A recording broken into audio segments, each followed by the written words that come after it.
Namaskar. Welcome to another episode of Just Justice. I am producer Tejinder Sharma, and in the last episode, we were talking about the matrimonial remedies available under the Hindu Marriage Act 1955. In this episode, we will continue with the same topic. We have with us our legal expert in the studio, Dr. Gaganpreet. Welcome to the studio. Thank you so much, sir.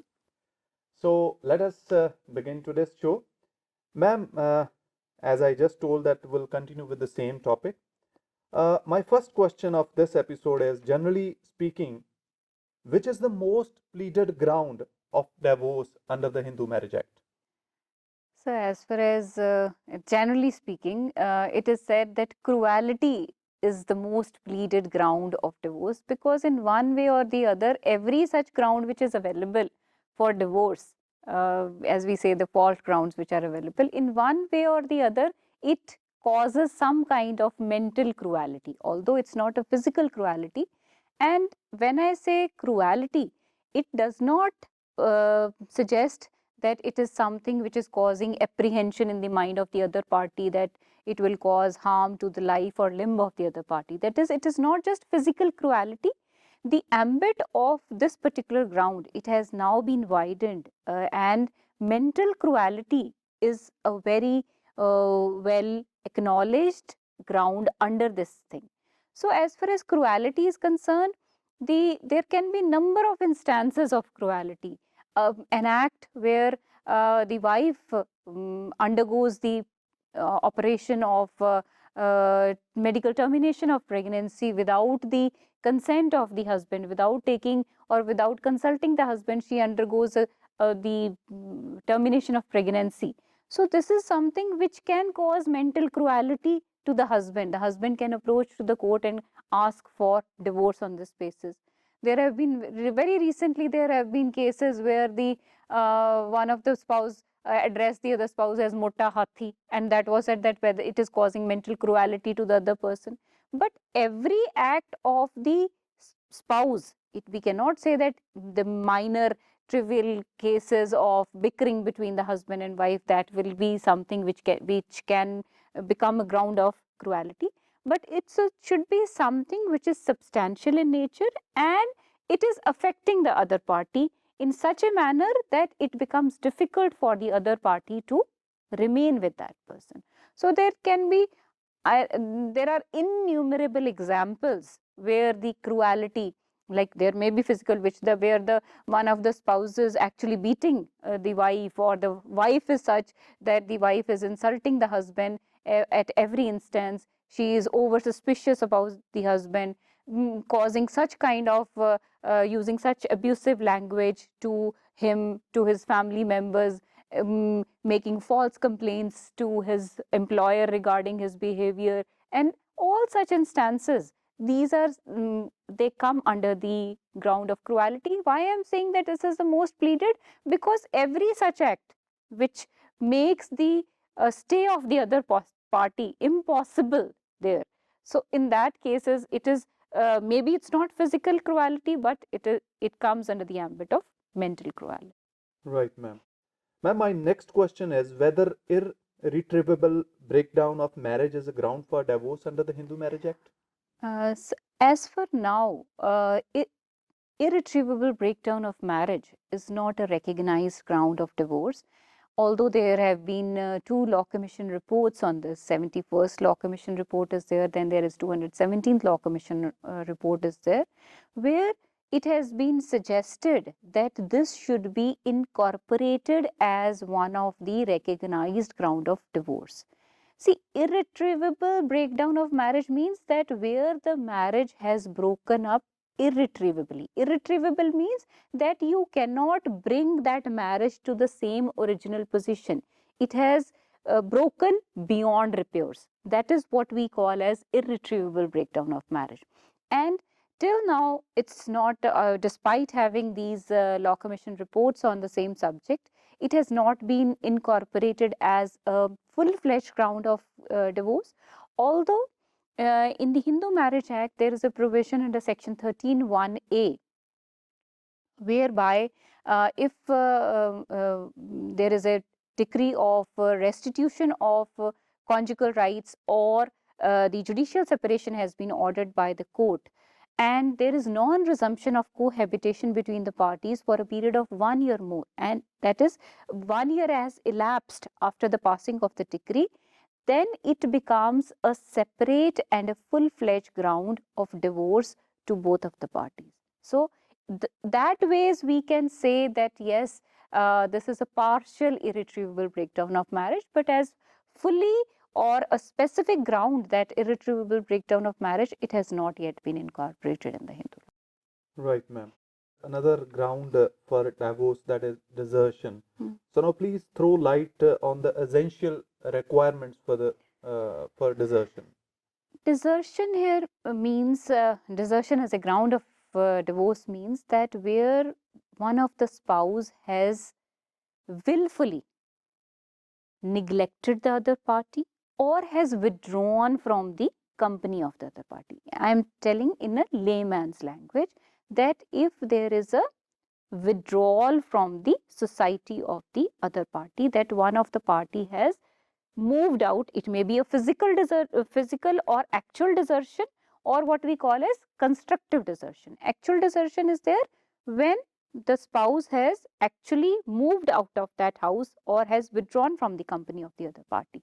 But as far as constructive desertion is concerned, constructive desertion is that the husband and wife, they are living under the same roof, but they are not living as husband and wife. They are not maintaining the relationship of husband and wife. That is what we call as constructive desertion.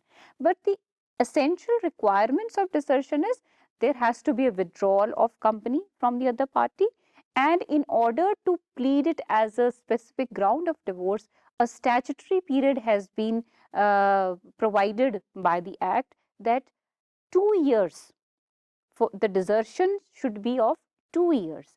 Only then, after 2 years only, the party can the aggrieved party can go to the court and plead for divorce on this basis. So desertion, there has to be withdrawal of the society from the other spouse, and it should be for a statutory period of 2 years. These are the two essential requirements for pleading it as a ground of divorce. As far as desertion is concerned, there are two things which we need to prove, that there should be a factum of desertion, and the second is animus decidendi. Factum of desertion means there where the fact of desertion, that one of the spouse has deserted, has moved out from the company of, or withdrawn from the company of the other spouse. Animus decidendi is a very important thing, that intention, that the other person had that intention to desert.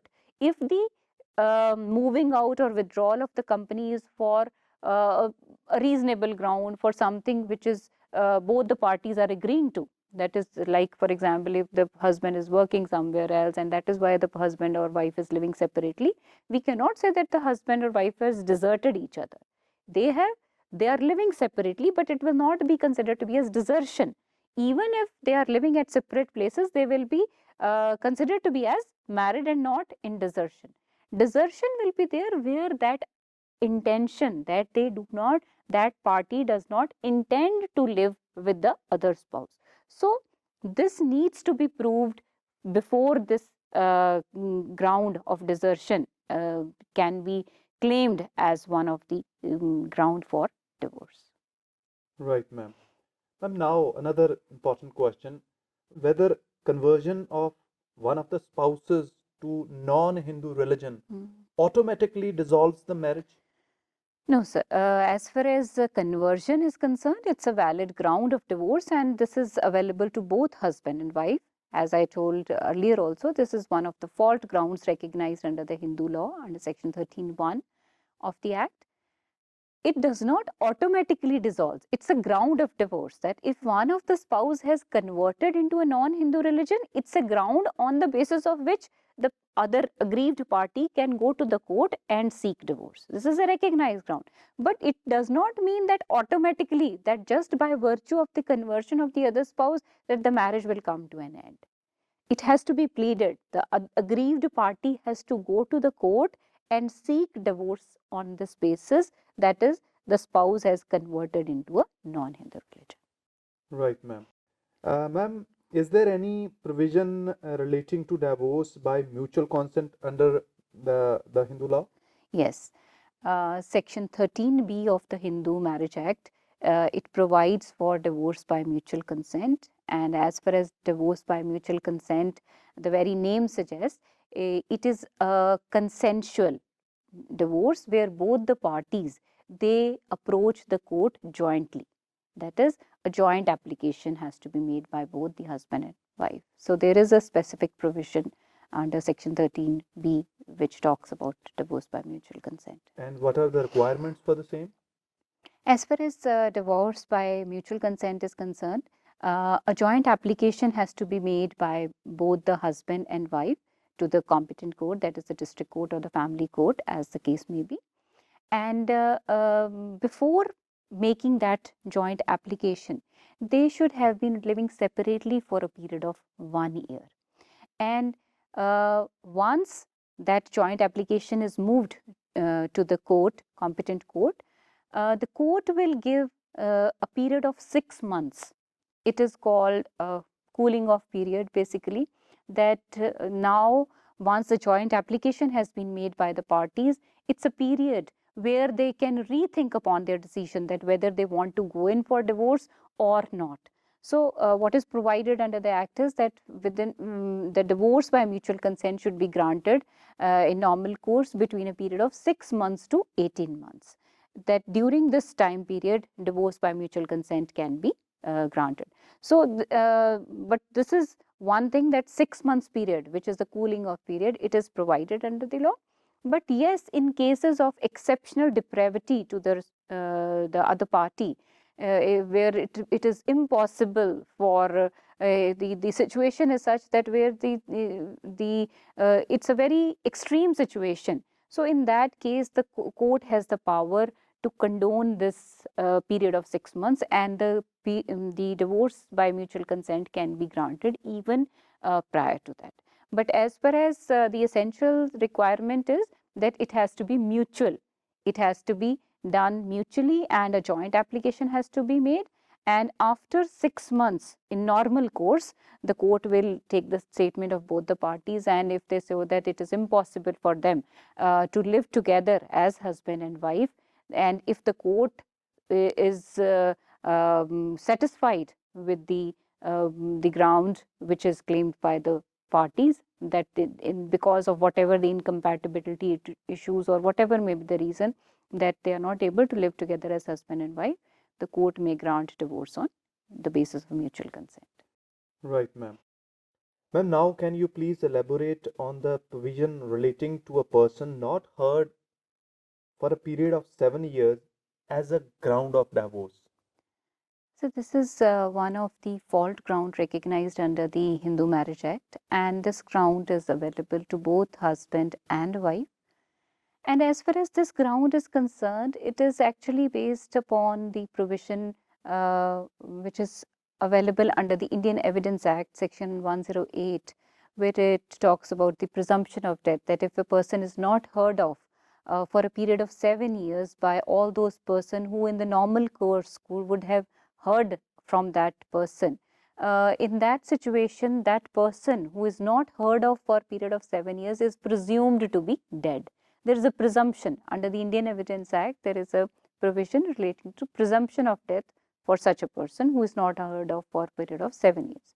So as far as Hindu Marriage Act is concerned, this is recognized as one of the ground of divorce.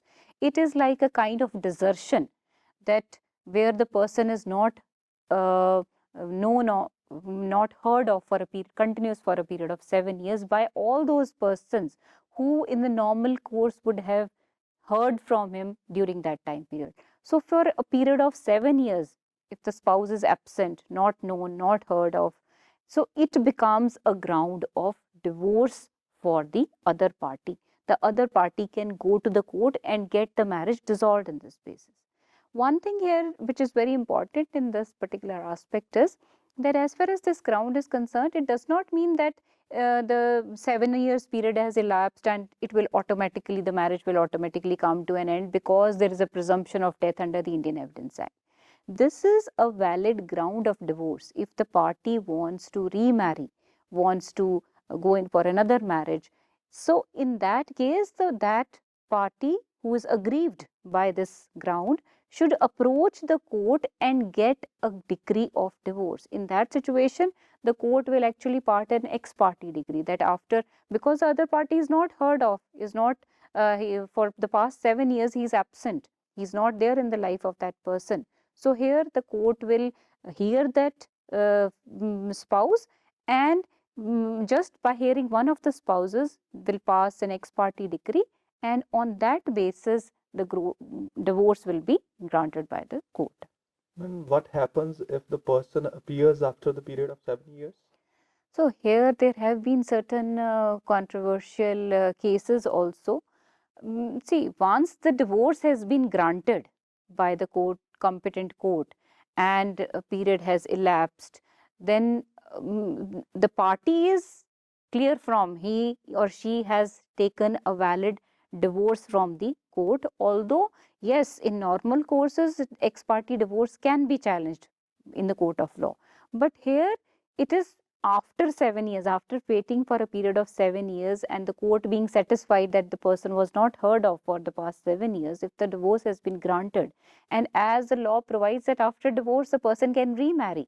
So in that situations, till the time if the party has not remarried, yes, they can rethink about their decision. But there have been cases where such a situation has arisen, that the party has remarried after that time period, and after remarriage the previous or the ex-spouse from whom that party has taken divorce from the competent court appears. So this is something, although there have been varied decisions on this aspect, but as far as law is concerned, this is a valid ground. And if the divorce has been sought from a competent court of jurisdiction, then on the basis of that ground, if remarriage has taken place, that second marriage will be considered to be as a valid marriage. Right, ma'am. Ma'am, can any alternate relief be granted in divorce proceedings? Yes, alternate relief can be granted by the court, except in certain situations as provided under the grounds Section 13 Clause 2 that, and Section 13 Clause 6 and Section 13 Clause 7, subsection 1 of Section 13. On these three, except on these three grounds, the divorce, instead of granting divorce, court can also grant judicial separation. The court can grant alternative relief except these three grounds which I just mentioned, that is with respect to cruelty, and where the person has renounced the world or entered into a religious order, or where the person is not heard of for a period of 7 years.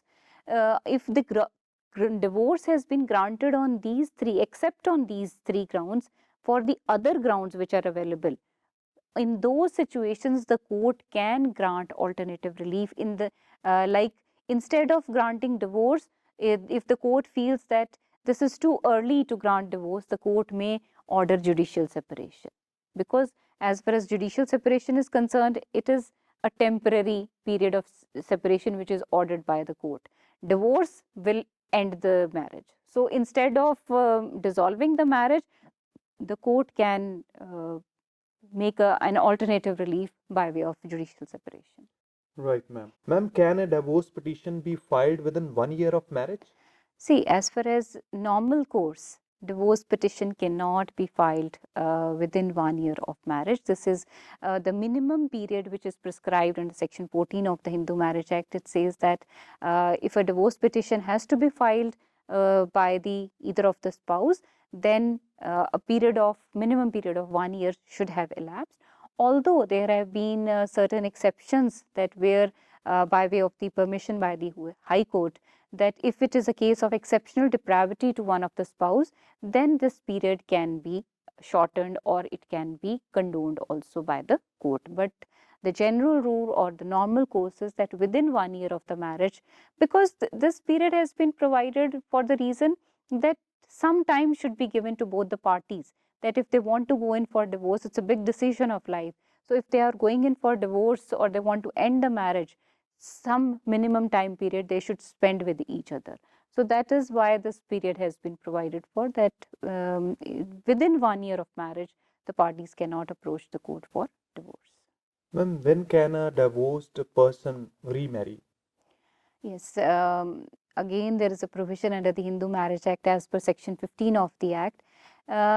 It is provided that if divorce has been granted by the court of competent jurisdiction, and if no appeal has been filed by the other party, that is the party who is aggrieved by the decision of divorce, that is in that situation, if there is no appeal filed against the order of the court of competent jurisdiction who has awarded the court, the party is free to remarry.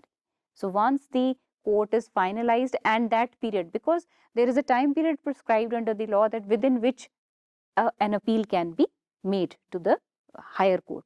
But if no appeal is made and that time period has elapsed, in normal cases we say that within a period of 90 days, if the appeal has not been filed to the higher court, in that situation the other party can remarry. But if in certain cases this also happens that the other party, because of certain genuine reason, some disabilities due to some kind of medical condition or for other reasons which that person can explain to the court, if that period can always be condoned by the higher court, that it's not just a stringent or a strict thing that within 90 days only, that period of limitation can be condoned also by the court. But in normal course, we say that if no appeal has been filed, in that situation, the other party is free to remarry. Right, ma'am. Ma'am, is there any provision relating to maintenance under the Hindu Marriage Act? Yes, Hindu Marriage Act provides for temporary maintenance as well as permanent maintenance. Section 24 and 25 of the Hindu Marriage Act talks about maintenance. And as far as section 24 is concerned, it is maintenance pendent light. Maintenance pendent light means during the pendency of the suit, that if any of the spouse who is aggrieved by the other spouse due to any of the matrimonial remedies, let's say it may be restitution of conjugal rights or judicial separation or divorce petition has been filed, the such a spouse can ask for maintenance from the court, that because of the reason that I am not financially independent, I do not have a source of income, I have to in order to sustain myself, I need certain amount, basic amount of subsistence according to the standard of life which that person is enjoying. As far as maintenance provision under section 24 of the Act is concerned, it is temporary maintenance. It is not permanent in nature. Why I say so? Because as far as section 24 is concerned, here the maintenance which will be awarded by the court, it will be for the period during which the case is pending. And whenever I say maintenance, maintenance will be seen with respect to whatever is the standard of living of the applicant, what is the standard of living of the respondent against whom the claim has been made, what is the source of income of the respondent, what are the other liabilities upon the respondent. So all these factors will be seen, and accordingly the court will fix a particular amount. And if it is only for the time being, for the time period during which the case is pending, such maintenance is maintenance pendent light or temporary maintenance. This Act also provides for permanent maintenance, which is provided under section 25, and this type of maintenance, it many a times it is also termed as alimony. We say it alimony because of the reason that here the court, after the decision of the divorce proceedings, once the divorce has been granted by the court, now After that, the court will fix a particular amount. If it is the case of alimony, alimony means a lump sum amount is decided upon between the parties, and the court will say that the spouse who is to pay maintenance will pay that lump sum amount to the applicant. And if that is the via media used, we say it alimony has been paid. But if it is a case of maintenance, that is, that if the maintenance is to be paid after certain frequent intervals, it may be monthly or it may be quarterly or it may be whatever is decided about between the parties and ultimately given the order of court, the court will make such an order that now the person, the respondent, will have to pay such amount, subject to this condition also that if there is any change of situation, that can also be changed. But permanent maintenance is only once the case has been finalized, the divorce petition has been come to an end, and now the divorce has been granted and the applicant has been granted maintenance by the court. So it is permanent in nature. Till the time period the applicant does not remarry or the person does not die, that maintenance is to be paid by that respondent. So that is why we call it permanent maintenance. Yes, if the other spouse, that is the applicant, he or she remarries, so in that case the maintenance cannot be sought from the other party. So that is the basic difference between temporary maintenance and the permanent maintenance, which is provided under the Hindu law. Right, ma'am. The time doesn't allow us to move ahead, ma'am. So this is all for today. But in the next episode, ma'am, because you have given a brief reference to maintenance under Hindu law, but we'll do it in a comprehensive manner in the next episode. And the topic would be maintenance under different laws, I guess. Yes. So, ma'am, thank you very much for your cooperation and time. Thank you, sir. Thank you so much. So with this, we come to the end of today's episode, and I hope you must have enjoyed today's episode. We'll come again with the next episode. Of course, I have just announced the topic, that is maintenance under different laws. So till the next